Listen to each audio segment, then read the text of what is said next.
American Notes by Charles Dickens.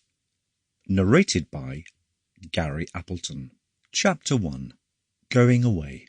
I shall never forget the 1/4 serious and 3/4 comical astonishment with which, on the morning of the 3rd of January, 1842, I opened the door of and put my head into a stateroom on board the Britannia steam packet, 1,200 tons, burthen per register, bound for Halifax and Boston, and carrying Her Majesty's mails. That this stateroom had been specially engaged for Charles Dickens, Esquire, and Lady, was rendered sufficiently clear, even to my scared intellect, by a very small manuscript announcing the fact, which was pinned on a very flat quilt, covering a very thin mattress, spread like a surgical plaster on a most inaccessible shelf.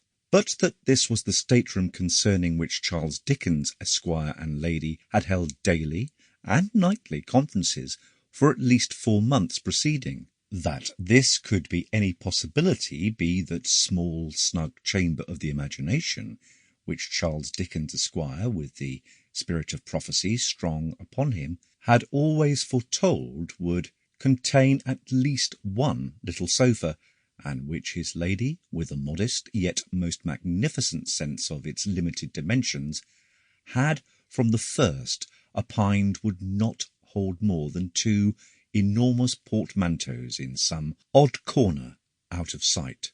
Portmanteaus which could now no more be got in at the door, not to say stowed away, than a giraffe could be persuaded or forced into a flower pot. That this utterly impracticable, thoroughly hopeless, and profoundly preposterous box had the remotest reference to or connection with those chaste and pretty, not to say gorgeous little bowers sketched by a masterly hand in the highly varnished lithographic plan hanging up in the agent's counting-house in the city of London, that this room of state, in short, could be anything but a pleasant fiction and cheerful jest of the captain's, invented and put in practice for the better relish and enjoyment of the real stateroom presently to be disclosed.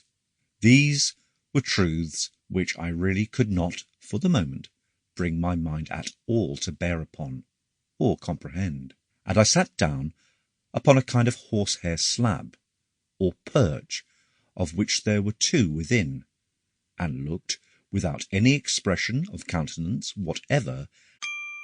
Sample complete. Ready to continue?